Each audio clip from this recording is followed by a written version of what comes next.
CAF está constituido por personas que trabajan en el conocimiento de sí mismas y en la búsqueda de la libertad interior que entrega la expansión de la conciencia y el mundo que nos rodea.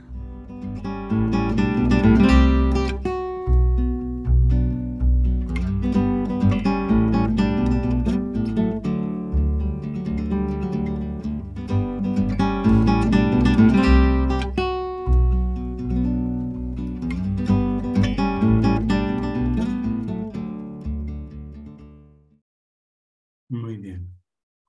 Entonces vamos a conversar un poquito sobre el tema de presencia.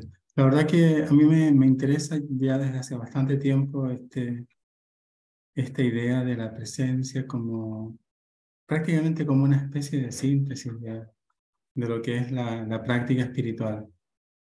Creo que es una idea poderosa y una experiencia cercana que de alguna manera siempre ha estado al alcance de la mano, ¿eh? Sí, o es parte como natural de la expresión de nosotros como seres humanos. Y en el camino espiritual la reencontramos, la reconocemos y la valoramos especialmente. A ver si nos adentramos un poquito en algunas ideas relacionadas con el tema de la presencia. Yo la entiendo como un estado simple. Eh, Está siempre al alcance de la mano, es estar aquí y ahora. Sabemos que estar aquí y ahora no es fácil, sin embargo, es a la vez lo más fácil que tenemos como trabajo espiritual. Es algo que de niño se da de forma natural. Cuando aún la mente no se ha desarrollado, eh, cuando la personalidad no ha recubierto al ser, entonces es como la forma natural de expresión del ser, el estar presente. Siendo más grandes, creciendo, llegando a la juventud, a la madurez, entonces cuando aprendemos a aquietar la mente y llegar a un estado de presencia, entonces la conciencia se expresa y entramos en esos estados de profunda quietud, eh, que se podría decir que son como estados de oración,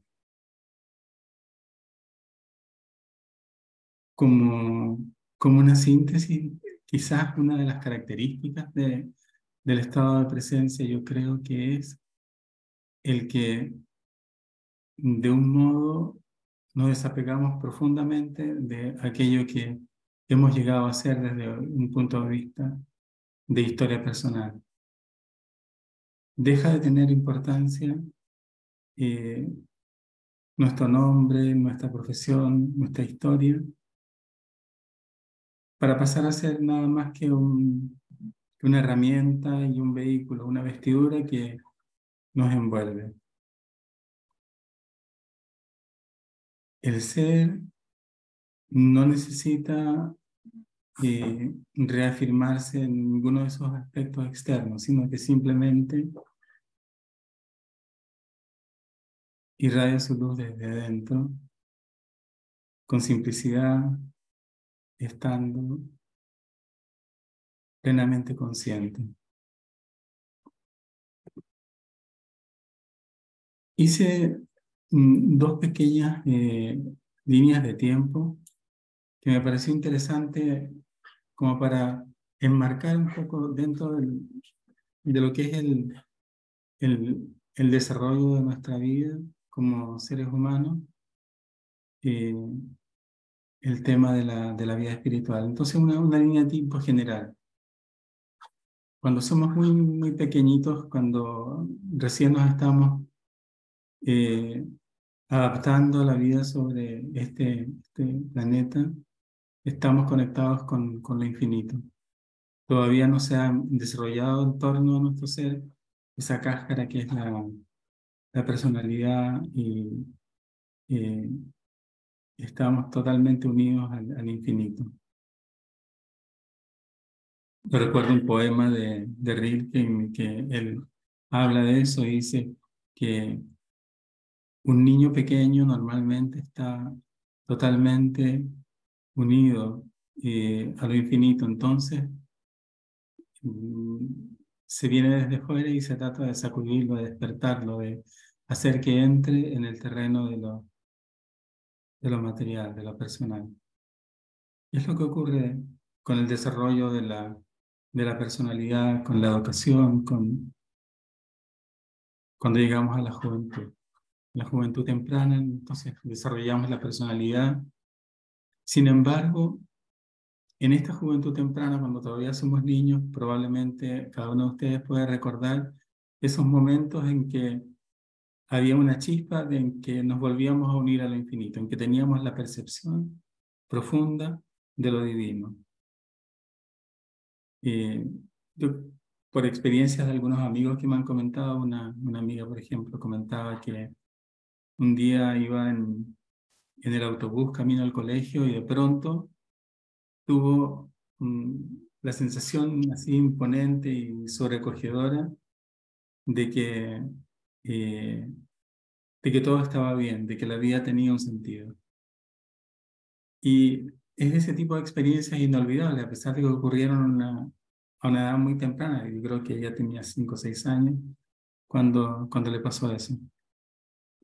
En mi caso, yo puedo recordar también una ocasión en que ya habré tenido unos 12 años. Iba llegando a mi casa y de pronto tuve la sensación de que como que prendieran las luces y la certeza así de que había algo más allá de lo que se podía entender. Y no me cabe ninguna duda, si quieren, cuando vayamos a comentar, que alguno de ustedes pueda recordar una experiencia semejante de siendo niñas muy pequeñas.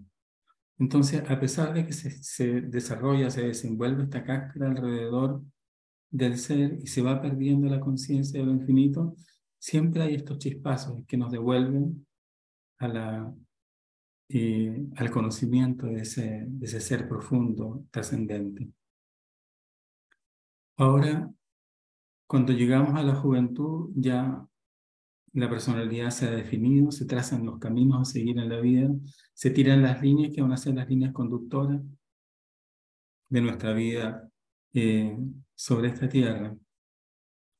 Es en este momento en que muchas veces se inicia el camino espiritual, porque no nos llena completamente el hecho de que hemos desarrollado ya una personalidad bastante definida.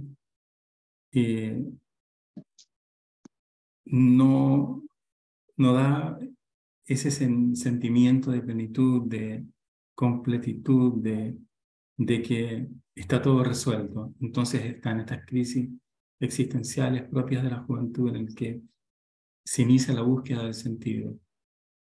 Entonces, es aquí cuando muchas veces se inician las almas en el camino espiritual. También en esta etapa de juventud va a haber movimientos de conexión con esto, con el ser profundo y chispazos de conciencia. Ellos sin duda que nos van a acompañar durante toda la vida en mayor o menor grado. En la madurez ya hemos definido de manera más clara qué es lo que vamos a hacer en esta vida. Entonces tenemos profesiones, tenemos familias, tenemos un rango de obligaciones a los cuales estamos dedicados que normalmente nos va a mantener bastante ocupados. Es en esta etapa donde existe la posibilidad de profundizar aún más en la práctica espiritual para aquellos que lo iniciaron en su juventud. En la ancianidad, la vida comienza a desintegrarse. Nuestra profesión ya no tiene la relevancia que tuvo en nuestra etapa madura, porque o bien jubilamos o bien pasamos a hacer otro tipo de actividades, la familia se desgrana, los hijos se van. Entonces, es en esta etapa de la vida que existe la posibilidad de profundizar aún más en la vida espiritual. En este segunda línea, me refiero más al tema específico de la espiritualidad. Entonces, en los primeros pasos existe esa conexión profunda, esa unión con lo divino, que es prácticamente la naturaleza misma del ser humano. En la juventud temprana hay una conexión profunda, pero más ocasional, porque ya empieza a desarrollarse la personalidad.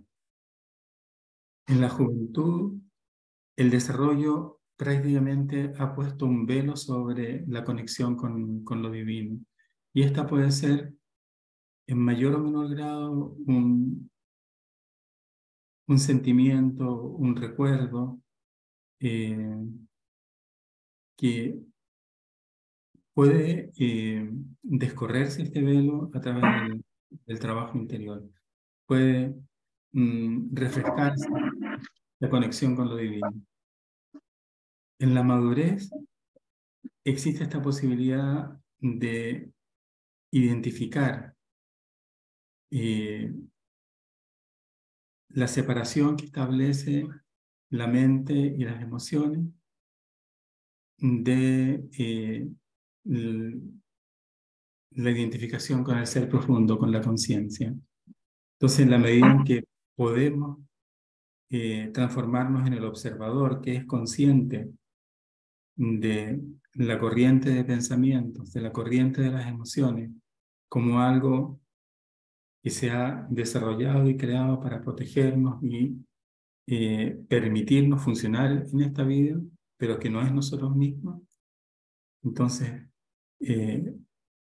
esa conciencia clara de que la personalidad adquirida no es el yo, sino que hay algo que es profundo, diferente, inalterable. Entonces permite como alcanzar como una nueva dimensión, es como volver de a poco a tener esa conexión profunda del niño pequeño. Por supuesto que estas etapas son totalmente, a modo de ejemplo, que pueden traspasarse y que un joven ya pueda alcanzar un alto grado de conciencia sin ningún problema, una persona incluso muy joven.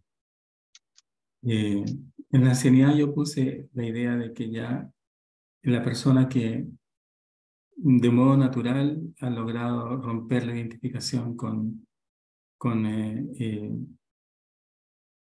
la historia personal, entonces de manera más profunda, más completa, puede vivir esta unión con lo infinito. En lo que sí yo voy a tratar un par de ideas para profundizar un poco en esta noción de cómo llegar, cómo permanecer en el estado de presencia. Y para ello elegí un par de temas. El primero de ellos es el campo de batalla de Kurukshetra, que algunos de ustedes conocerán como la historia que se desarrolla en el Bhagavad Gita. En la segunda parte escogí algunos poemas versículos de poemas de Rumi, que es un poeta místico. Después, para finalizar, escogí una lista de palabras que me parece que son palabras llenas de sentido y de significado en relación al tema de la presencia. Y al final tenemos una reflexión. Entonces, el campo de batalla de Kurukshetra o el campo de trabajo del alma. El Bhagavad Gita nos relata que un joven guerrero está en el campo de batalla frente a sus enemigos, que son sus primos, sus tíos y sus amigos, que él debe luchar contra ellos porque se da esta situación en que, eh, en que eh, la guerra requiere enfrentarse con aquello que nos es más querido, más cercano. Se me parece que este campo de batalla nos presenta una metáfora muy hermosa de lo que es el camino espiritual que conduce al estado de presencia. Porque este grupo de familiares que están en el bando opuesto, los Kauravas, en el caso de Arjuna, representan de algún modo esta personalidad querida, esta historia de la cual hemos llegado a identificarnos en tal modo que decimos, yo soy eso. Entonces el alma está frente a esta situación en la que ha desarrollado toda una forma de expresarse en la vida. Y esa forma eh, va a ser una forma compleja, va a tener muchas aristas, muchos ángulos. No vamos a profundizar en esa área. Llega a tal punto eh, a ser, a constituir la noción de ser, que no podemos dejar de decir, yo soy eso. Y como el guerrero, como Arjuna, vamos a decir, no lucharé. Arjuna, cuando ve a sus tíos y a sus familiares y a sus amigos en el campo enemigo, dice, no puedo luchar contra ellos. Y tira su arco y sus flechas al fondo del carro y dice, no lucharé, abatido. Del mismo modo nosotros, eh, o el ser humano en general, podemos decir que es como una tragedia o una situación del ser humano, de no poder romper la identificación con este complejo que hemos creado para vivir simplemente, para manifestarnos en esta vida. Entonces, en la batalla, Krishna es su cochero, es el que maneja el carro de guerra de Arjuna. Y al ver el abatimiento de Arjuna, Krishna le habla.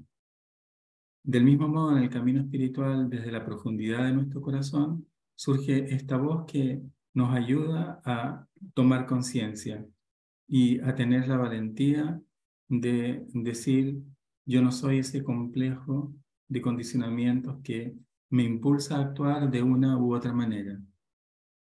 Eso es lo interesante y por eso lo pongo como un ejemplo de esta lucha en el campo de batalla de Arjuna, porque muchas veces vamos a estar tentados o prácticamente nos vamos a sentir obligados a pensar de maneras que ni siquiera nosotros queremos pensar de esa manera porque no nos hacen bien. Entonces, es justamente en esas situaciones un poco dolorosas, conflictivas de la personalidad que tenemos una posibilidad excelente de tomar distancia, de transformarnos en el observador silencioso que mira cómo se desenvuelven la cadena de los pensamientos y los sentimientos dentro de este cuerpo que habitamos.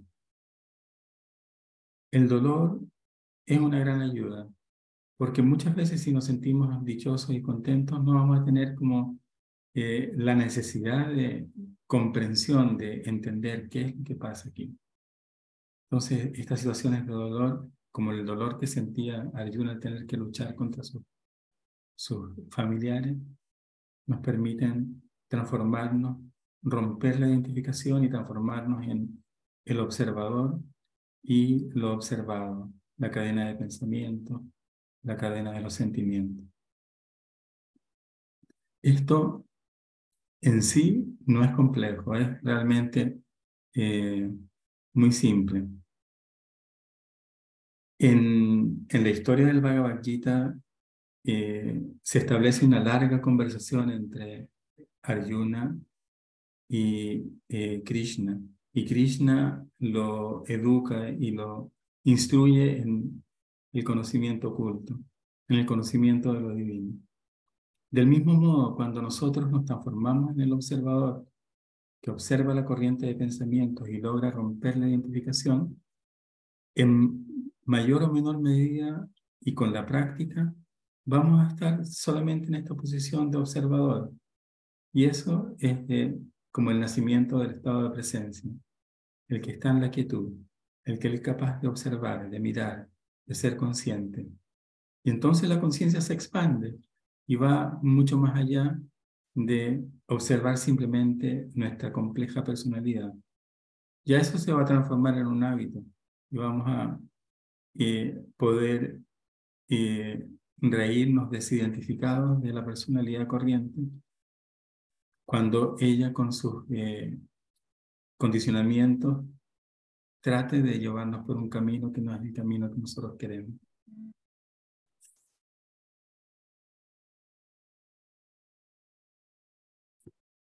Entonces esa es la idea general del campo de batalla, que me parece súper interesante y bonita como de recordar como un estímulo para transformarnos en el observador silencioso, en la conciencia que de a poco se expande y se expande hasta llegar a ser expresión del ser. Entonces somos estrellas cubiertas de piel. La luz que tú buscas ya está dentro de ti, dice Rumi. Justamente porque en el estado de presencia, que es tan simple porque no necesitamos nada. El estado de presencia siempre es,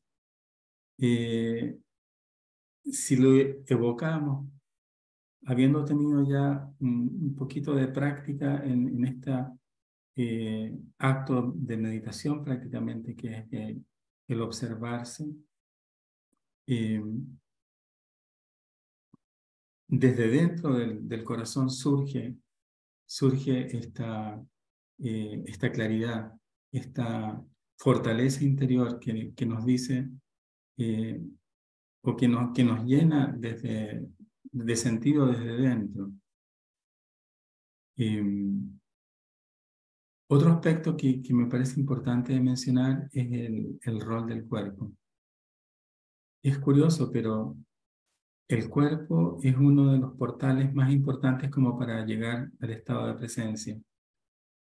Quiero decir que cuando fortalecemos al observador, una forma de fortalecerlo es el ser consciente en el aquí y el ahora.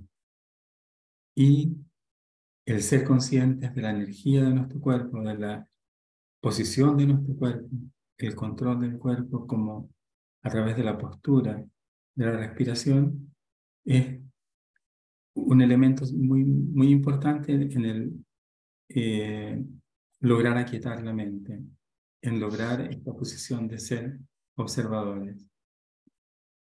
Otro de los poemas de Rumi que habla de esto, que de algún modo nos da una idea profunda del estado de presencia, es este.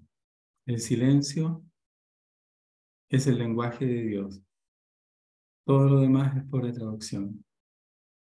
Todo lo que estamos hablando aquí no es más que un pobre intento de expresar esta experiencia interior profunda que tenemos al alcance de la mano, que brota desde nuestro interior cuando estamos simplemente.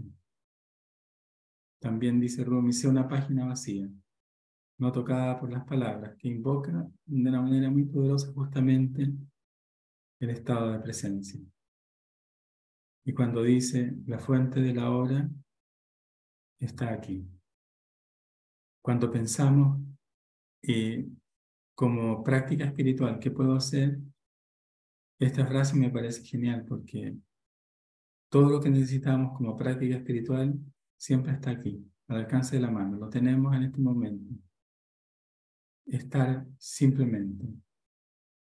sumergirnos en el silencio, observar cuál es la tendencia de nuestra mente en este momento, cuáles son los sentimientos que afloran.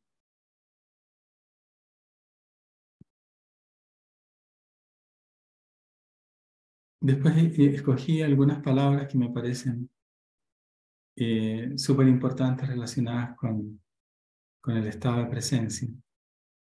Primero escogí la atención, porque la atención me parece que es como la llave al estado de presencia. Recuerdo, quizás algunos de ustedes la recuerdan o la conocen, el libro de El peregrino ruso. Él usaba un libro que se llama La Filocalia, y en ese libro hay una frase que es más bien un poema para mí, que dice que la atención es una señal de sincero arrepentimiento. Usa un lenguaje religioso, pero yo pienso que es mucho más profundo. Dice, la atención es la imagen o apariencia que el alma tiene de ella, rechazando al mundo y ascendiendo hacia Dios. Y desde la perspectiva de la que estamos hablando, Dios no está allá, sino que está dentro de nosotros. O sea, Dios es la esencia misma de nosotros, a la cual accedemos de manera rotunda cuando accedemos al estado de presencia.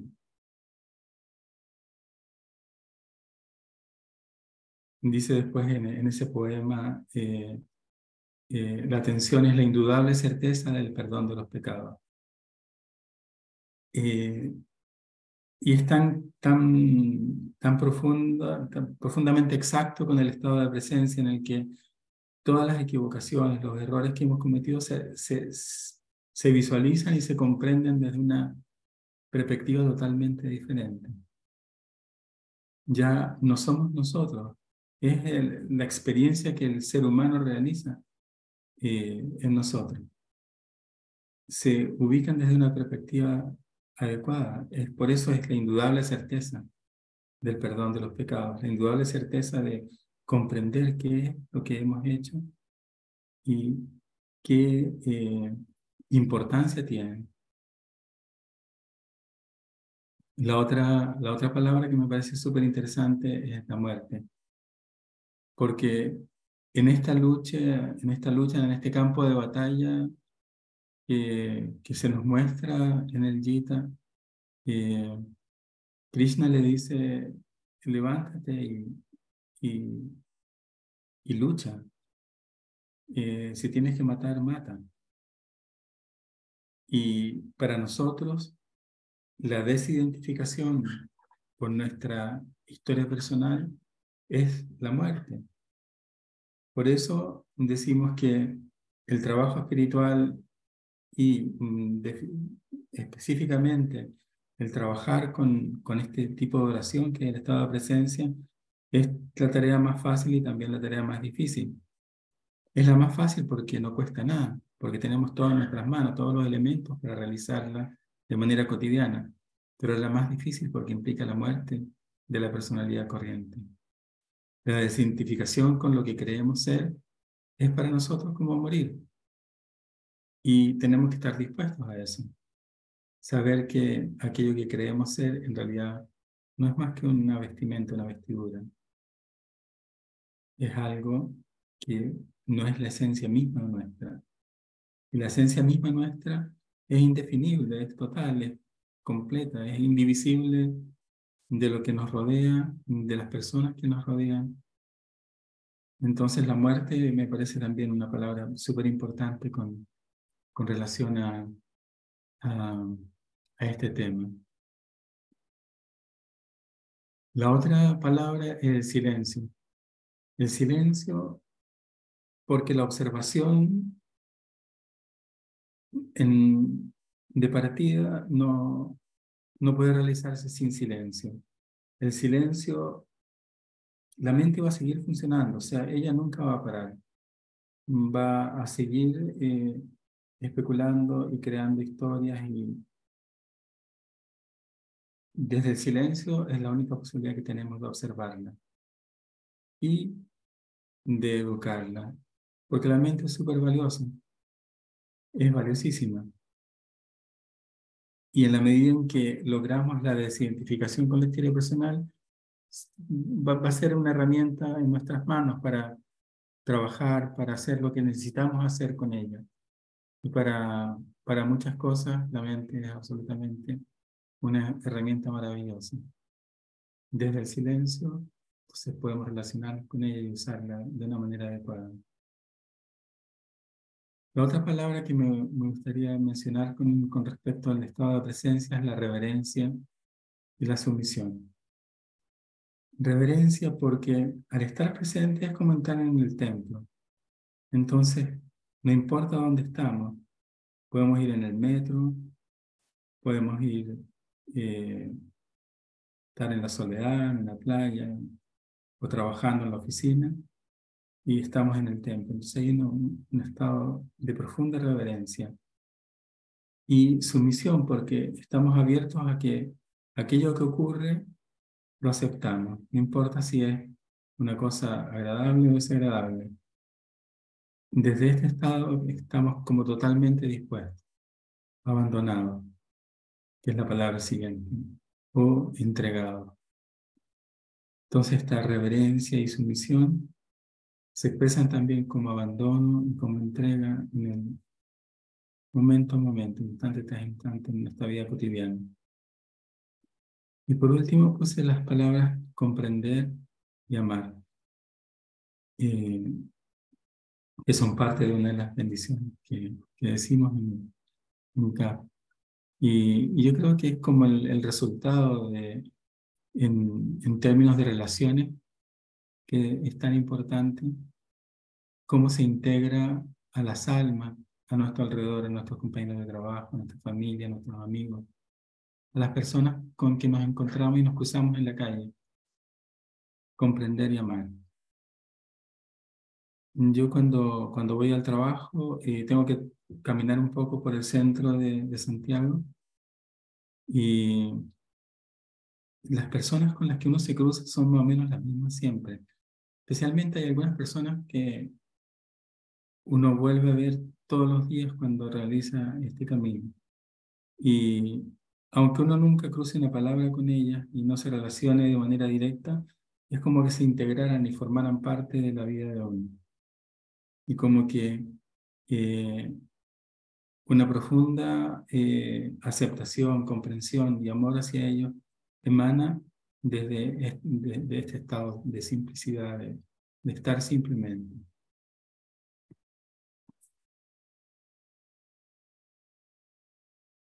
Para terminar,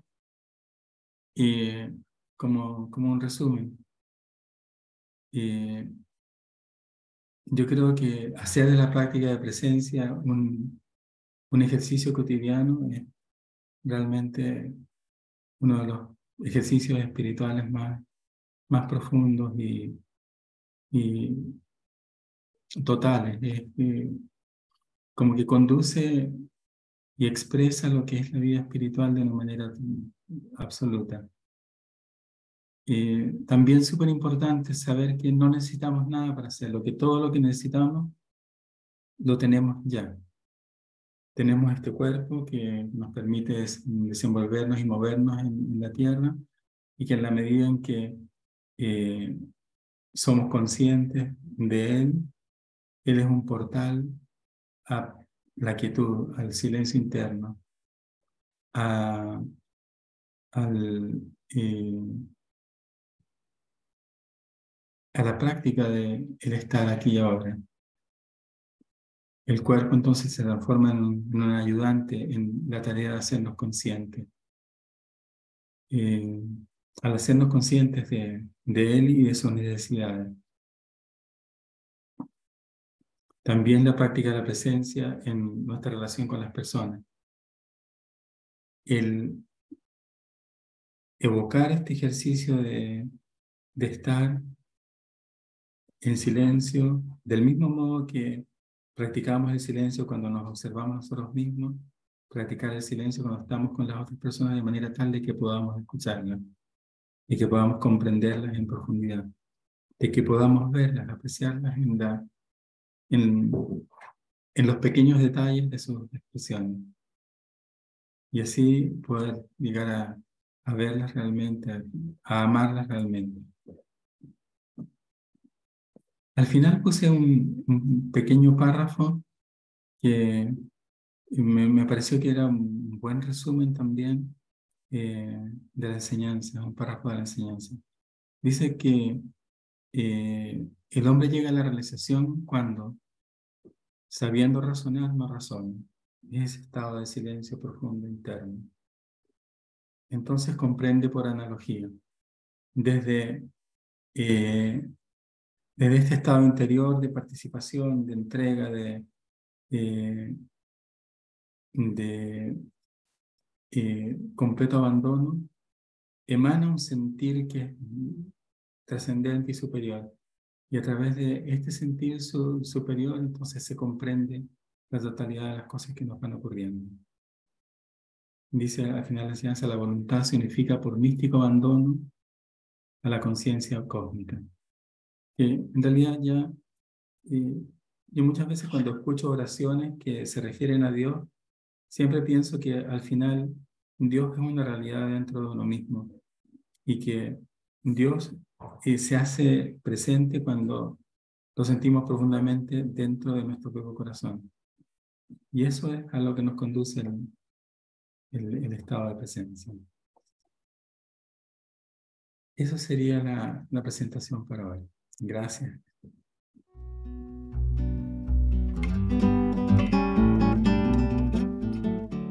El estado de presencia justamente uno, más allá de las circunstancias dolorosas, uno lo puede provocar hacia sí mismo. Eso es. Eso es. Con respecto al tema del dolor, yo siempre recuerdo un poema de Rilke que habla del dolor y dice, oh noches, noches de dolor, inconsolables hermanas mías, ¿por qué no me arrojé con más abandono en vuestras deshechas cabelleras? Nosotros, los hombres, derrochadores de dolor.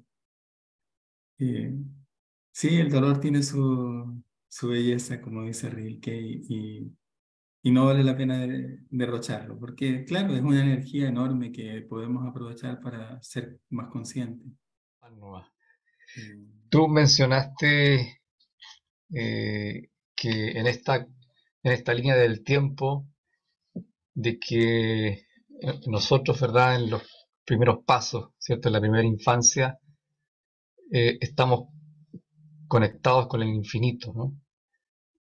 Eh, Quisiera saber, a lo mejor tú tienes más información, si es que hay evidencia, digamos, de aquello, fuera de experiencias particulares que uno pudiera haber tenido, ¿no? Mi pregunta básica es de si hay evidencia, ¿cierto?, de que cuando niños tenemos esa conexión con el infinito, ¿no? Afirmo de una manera más bien intuitiva que los niños están conectados con el infinito. Me parece razonable. Al ver también la candidez, la pureza, la bondad, ciertos rasgos, especialmente en los niños muy pequeños. Pero realmente no tengo ninguna fuente que diga, excepto Tolle. Tolle menciona un par de veces en sus presentaciones, en sus conferencias, esta idea de la conexión de los niños con lo infinito, con la divinidad, de manera natural. Pero basta solamente parar con ese ruido mental, parar con ese bombardeo, digamos, de ideas del pasado o proyecciones hacia el futuro, o es necesario algo más para que advenga algo distinto, esa conexión con el infinito que dices tú, o esa conexión con Dios, con lo místico. Y ahí es donde mi pregunta es, ¿qué rol juega la intención? ¿Qué rol juega la expectativa que yo tengo cuando practico, ¿cierto? O intento llegar a ese estado de silencio o de presencia que tú mencionas. Yo pienso que debe jugar un rol súper importante. me parece que de alguna manera la intención es como un guía, como, eh, como que nos va abriendo el camino o nos va mostrando la senda que tenemos que recorrer para llegar a la profundidad de nuestro interior. Eh, Precisamente a través de la observación de la corriente de pensamientos, de el conocimiento de hacia dónde tiran nuestros condicionamientos y de la desintegración con ellos, podemos como ajustar nuestra intención para ir en el camino que nos interesa, que es el camino de la simplicidad, de la entrega, del silencio. ¿Qué diferencia ve usted entonces que hay entre la presencia y el estado de contemplación? Necesario. Yo pienso que ambos son como contemplación y presencia muy semejantes. Quizás en la contemplación hay un componente más de retiro, de meditación contemplativa, y la presencia es más como una actitud o una ejercitación que se puede realizar en el día a día y en cualquier cosa y en cualquier momento.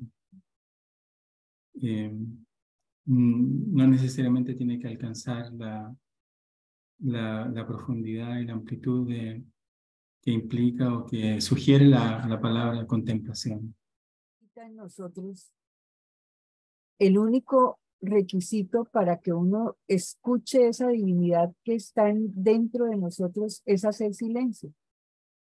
Como cuando uno quiere hablar con otra persona, si la quiere escuchar, pues hay que partir por callarse para poder escuchar. Entonces, si realmente quisiéramos conectar con lo divino, pues lo primero es silenciarse y resueno con lo que usted dice del cuerpo. Y esa práctica de sentarme quieta y callada, conectando con la respiración, sintiendo el cuerpo. Si uno está concentrado en la respiración, desconecta esa razón.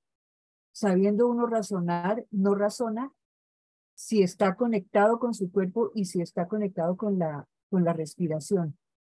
Nuestra razón es la que está. ¿En qué piensa uno por lo general? ¿En lo que me pasó? ¿O en lo que quiero hacer? ¿O en lo que me va a pasar? ¿O porque tengo miedo? ¿O porque tengo ansiedad hacia el futuro? Y al pasado, pues ni hablemos, ¿no? Los psicólogos están llenos de gente que solo habla de culpa, remordimientos, resentimientos, rabia, rencores. O tal vez el pasado fue tan hermoso antes y ahora existe añoranzas. Bueno, en cambio un niño cuando juega está ahí presente. Está conectado con el carrito, con la tapita, con lo que esté haciendo con el animalito, está ahí. No está pensando qué va a hacer ni qué hizo, sino está en estado de presencia. Entonces yo sí creo que los niños tienen esa bendición. Gracias. La osadía, a mí me llamó la atención dentro de tu presentación que tú recordaste tu episodio, digamos, de infancia, de estar enfrentado a un hecho poco que no comprendías con claridad, que te sorprende en el fondo, y como todas estas cosas que ocurren muchas veces, la vida espiritual es un gran reto, digamos, a la razón, ¿ah? Y particularmente a la razón pura, ¿no? Como a lo que necesitamos evidenciar para poderlo afirmar. Pero lo que quiero como más bien destacar en ese sentido de lo que tú presentaste, en esta cosa de osar, de no tener miedo frente a algo que no comprendes. Eso quería como reflejártelo, digamos, de vuelta a ti, Alejandro. El juego de la confianza, ¿no? ¿En quién confía uno al final? Claro, la muerte realmente es un punto súper interesante en este tema de la vida espiritual en general, yo creo. no es fácil dejar de ser lo que uno ha creído ser durante tanto tiempo, para romper la identificación eh, con limitaciones, con condicionamientos que nos impulsan en un sentido u otro.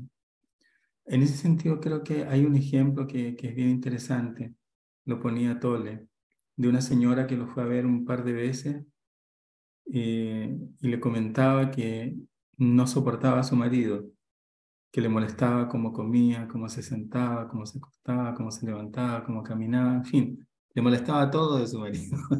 Y, y bueno, Thor le dijo, no, mire, hay dos posibilidades, una es que se separe de su marido y la otra es que lo acepte profundamente con sus características. Y entonces la señora pensó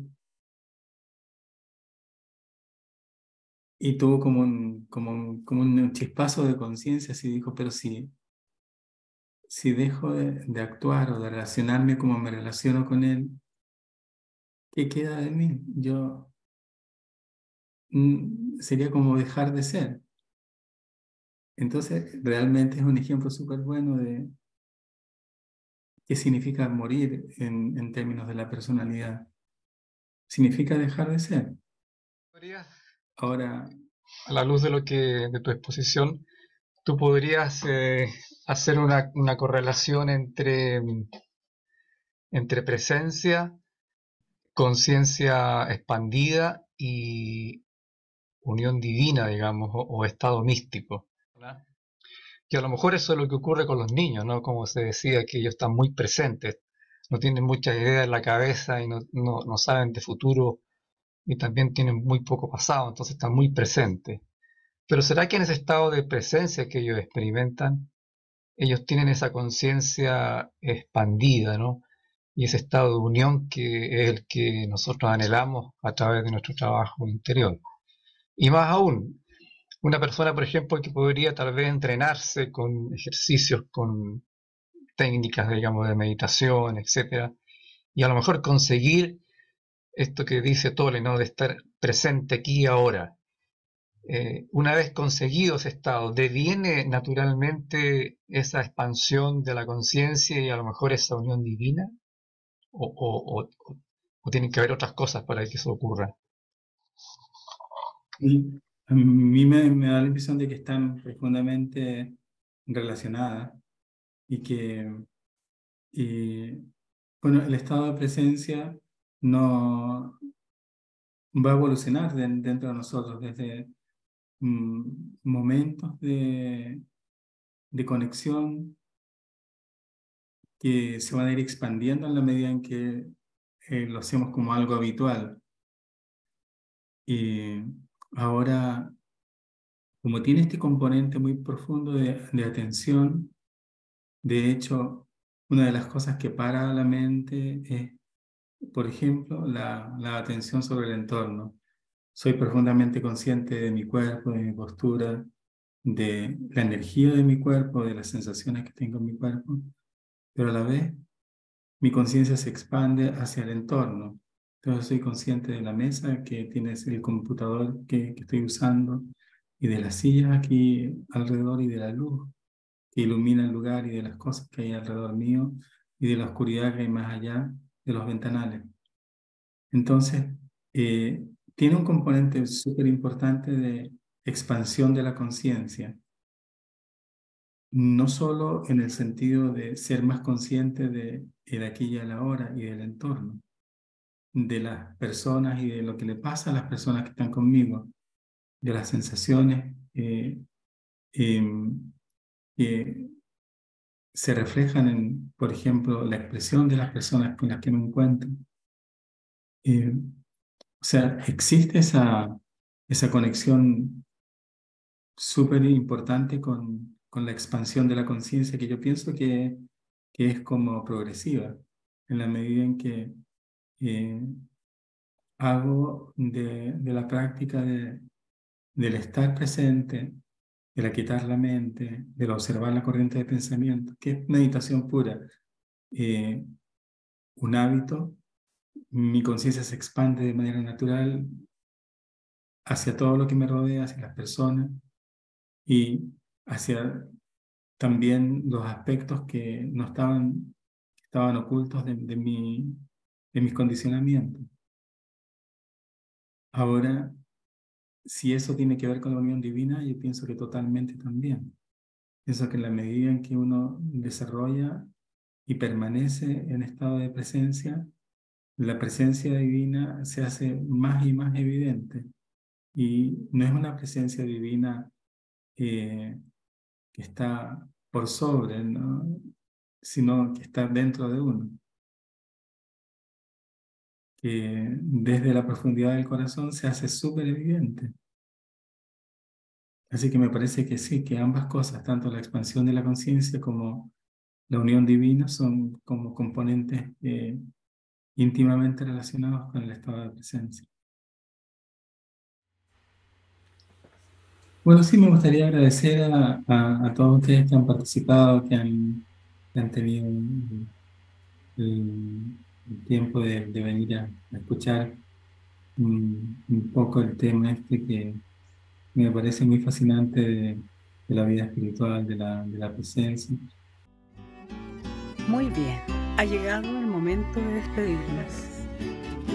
Deseamos dejarles cordialmente invitados a nuestro próximo encuentro y por favor no olviden de compartir e invitar a sus familiares y amigos.